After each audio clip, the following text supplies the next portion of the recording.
চিরদাতা প্রভু তুমি কেমনে, অভাজনী ভালোবাসি ঘোচাও বেদনা রাশি, হাত ধরে নাও মহাজীবনী।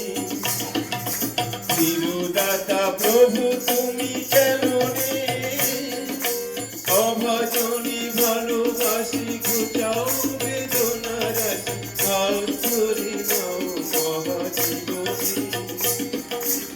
অচ্যুত নিষ্ঠায় প্রভু তোমারে,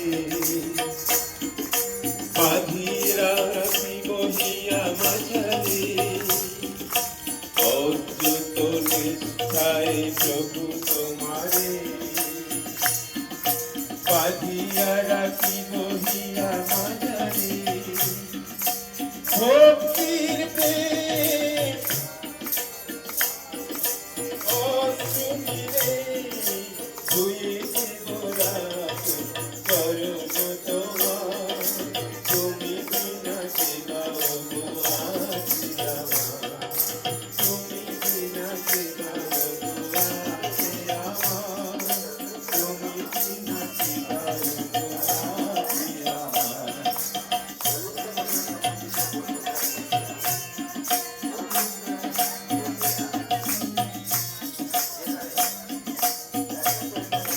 তোমার ভয় পদুল ভিয়া, আনন্দে মধুধারা পানি হই মাতোয়ার, ছুটে চলি তব জয় গাহিয়া। তোমার ভয় পদুল ভিয়া, আনন্দে মধুধারা পানি হই মাতোয়ার, ছুটে চলি তব জয় গাহিয়া। ছুটে চলি তব জয় গাহিয়া। সব ব্যথা মুছায়ে, পরাণের সব জ্বালা ঘুচায়ে। সব ব্যথা মুছায়ে, পরাণের সব জ্বালা ঘুচায়ে। তুমি দিলে শান্তির অধিকার, প্রণাম তোমায় নাথ বারবার, প্রণাম তোমায় নাথ বারবার। তুমি বিনা সেবা হবো আছে আমার, তুমি বিনা সেবা হবো আছে আমার, তুমি বিনা সেবা হবো আছে আমার, তুমি বিনা সেবা হবো আছে আমার। জয় গুরু, জয় গুরু।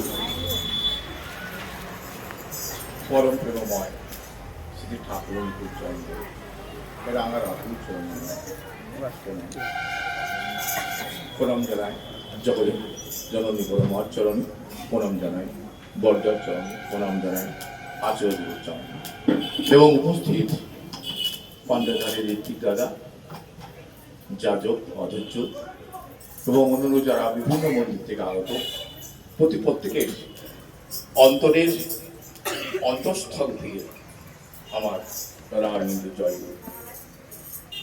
সর্বোপরি আজকের এই গৃহে যিনি সৎসঙ্গের আয়োজন করেছেন, পরম দয়ালের কাছে প্রার্থনা জানায় তেনার মনোবাঞ্ছা পূর্ণ হোক। এই গৃহ সমস্ত গ্রহদোষ থেকে মুক্তি লাভ করুন এবং প্রাণস্থল আষ্টস্থল জীবন যাপন করুন, এই প্রার্থনা জানাই আমার দয়াল ঠাকুরের রাঙা রাতুল চরণে। বা আমরা নববৃন্দাবন ধাম তথা দেওঘর ধাম থেকে এসেছি। বয়রার দাদা মায়েরা প্রায় 19-20 জন আমরা গেছিলাম ঠাকুরের সখাসে। মাঝে মাঝেই বয়রার দাদা মায়েরা ঠাকুর বাড়িতে যান এবং আমি দেখি অনেকের সঙ্গে দেখা হয়। যারা নতুন নতুন মা, তাদেরকে নিয়ে বৃন্দাবন ধামে অর্থাৎ দেওঘর ধামে যাওয়ার জন্য অনুরোধ করব। কারণ আমার দয়াল সেখানে আছেন। যত বেশি যাবেন তত বেশি আপনাদের আনন্দময় জীবন হয়ে উঠবে, এটা আমার প্রার্থনা। সময় নেই, শুধু একটা দুটো কথা বলেই, আমার দাদারা বসে আছেন, ঠাকুর সম্বন্ধে অনেক যথেষ্ট জ্ঞানী এবং ভালো আলোচনা করবেন। আমরা দেখেছি মন্দির নির্মাণের ক্ষেত্রেই হোক বা ঠাকুর বাড়ি যাওয়ার ক্ষেত্রেই হোক বা অন্যত্র সৎসঙ্গে যাওয়ার ক্ষেত্রেই হোক, অনেকের মনে একটু দ্বিধাদ্বন্দ্ব, নানা রকম সমস্যার কথা আমাদের সামনে আলোচনা করেন। আজকে এই সমস্যা, কালকেও সমস্যা, আমার শরীর খারাপ, মুক্তমুখ, আমার চলবে কেন, নানান কথা। প্রকৃতি আমাদের কাছ থেকে আমরা কি পেয়েছি প্রকৃতির কাছ থেকে, আজকে এই যে কথা বলছি, দয়ালের আশীর্বাদ না থাকলে কথা বলতে পারি না। আজকে যে আমাকে সুযোগ দিয়েছেন উনি দেন নেই, পরম দিয়াল দয়াল ওনার মাধ্যমে আমাকে কথা বলার সুযোগ তৈরি করেছেন। আমি বলছি না, দয়াল আশিস ছাড়া আমরা কখনোই কোনো কাজই করতে পারি না। দেওবাদ ধামে গেছিলাম আমরা, বয়রার মন্দির থেকে যা বলছিলাম 19 জন 20 জন মতন প্রায় যাই আমরা, আরো যেতে হবে সামনে দিনে। আচলদেব এবং অবিন্দা কাছে আমরা কিছুদিন আগে আমাদের দ্বিজেন মাইতিদা বয়রাতে গেছিলেন এবং আমাদের নকশাটা হয়েছে বয়রা মন্দির নির্মাণ করার জন্য। সেই আশীর্বাদ অর্থাৎ নিতে গিয়েছিলাম আমরা, সমস্ত কিছু ঠিকঠাকই আছে। আমরা অবিন্দার কাছে আশীর্বাদ পেয়েছি বয়রার মন্দিরে অর্ঘ্য নেবার জন্যে, এবং আচলদেবের সকাশেও গেছিলাম, উনিও সেই আশীর্বাদটা করেছেন। SPBYR আমাদের কোড নাম্বার, এই কোড নাম্বারে আপনারা দয়া করে একটু অর্ঘ্য দেবেন।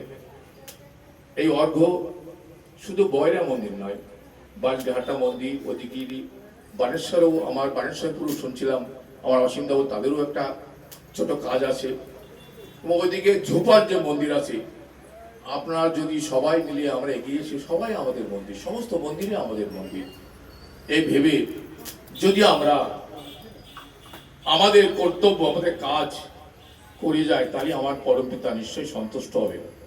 যখন পৃথিবীর ধরাধামে এসেছি তখন কিন্তু আমরা কিছু সঙ্গে করে নিয়ে যাইনি, নিয়ে আসিনি।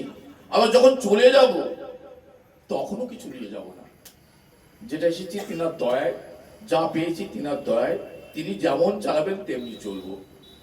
এখন অনেকে বলেন আমি কোথা থেকে পাবো, কি দেবো, চলবে কিসে, ভাবছো কিসে, ভাববা তুমি কে, যার ভাবনা ভাবছে তিনি, ভাবো তুমি তাকে। অর্থাৎ দেয়ার মালিক আপনি নন, আমিও নন, তিনার ইচ্ছা থাকলেই আমরা দিতে পারবো। সকালে ঘুম থেকে উঠেই আমরা ইষ্টভীতি করি, প্রত্যেক মাকে ইষ্টভীতি করার পরে যা যা করণীয় করি, কিন্তু এটা পারি, তাহলে আমার মনে হয় না আমাদের জীবনে কোনো কষ্ট কিংবা দুঃখ কিংবা যন্ত্রণা থাকতে পারে।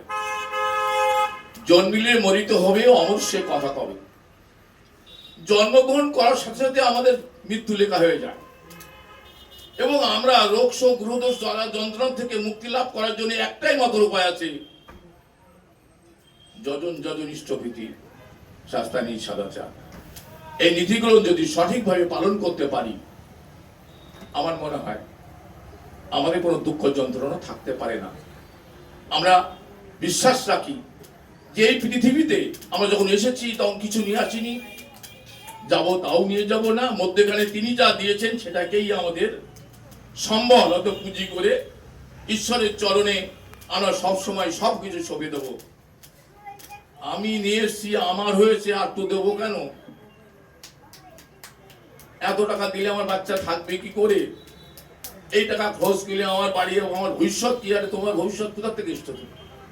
তোমার ভবিষ্যৎ তোমার পরম পিতা, তোমার ভবিষ্যৎ। আমি অনেক জায়গায় যাজন করতে দেখেছি, কোনো অর্ঘ্য চাইতে গেলে বলতে শুনেছি আমার ভবিষ্যৎ। আরে তোমার ভবিষ্যৎ মানে তোমার ভবিষ্যৎ তুমি ভাববার কি? তোমার ভবিষ্যৎ ভাববার জন্য উনি বসে আছেন, উনি নাম করা কথাটুকুন তিনি ভুলে গেলেন।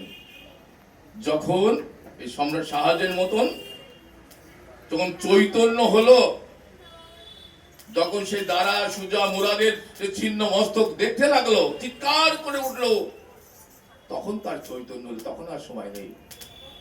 অনেকে বলেন আমার সময় হয়নি এখন ইষ্টবিধি করা, অনেকে বলেন প্রত্যেক মাসেই একটা করি, পারবো না আমি। আছে অনেক দাদা মায়েরা আছেন, আমরা নিয়েছি বলে অনেকে জোর করে মন থেকেও করেন না। এতগুলো টাকা দেবো মাসে মাসে, তাহলে আমার সংসার কি করে হবে, এরকম কথা বলেন। আমি বলবো একটু ভাবুন, একটু চিন্তা করুন, চিন্তা করার সময় এসছে। এইটাই শান্তির পথ। আপনারা ভেবে নিন, সন্ধ্যে সকাল সন্ধ্যে প্রার্থনাটা করবেন। যারা মা বয়রাতে অনেক মায়েরা এসছে, নতুন মা, খুব ভালো লাগলো। অনেক মা যাজন করে এখানে আজকে নিয়ে এসছেন, এখানে তাদেরকে বয়রা মন্দির এবং তথা সমস্ত মন্দিরের পক্ষ থেকে অভিনন্দন জানায়। আপনার সৎসঙ্গের কথা কানে শুনলেই অতি অবশ্যই আসবেন। সময় তো দেওয়া যাবে না বেশি, শুধু বলবো আমার থেকে দাদারা আরো ভালো করে বলবেন। আর বয়রা মন্দিরে আগামী রবিবার, চতুর্থ রবিবারে হয়, কিন্তু আমরা যারা সবাই প্রায় গিয়েছিলাম গত রবিবার, এই শুক্রবারে ছুটি ফুটি ছিল, সেই জন্যে আমরা এসে আমাদের সৎসঙ্গটা, মাসিক যে সৎসঙ্গটা আগামী রবিবার করবো। আপনারা প্রত্যেকে আসবেন, এই বলে আজকে ছোট্ট আলোচনা শেষ করলাম। প্রত্যেকে জয় গুরু, জয় গুরু।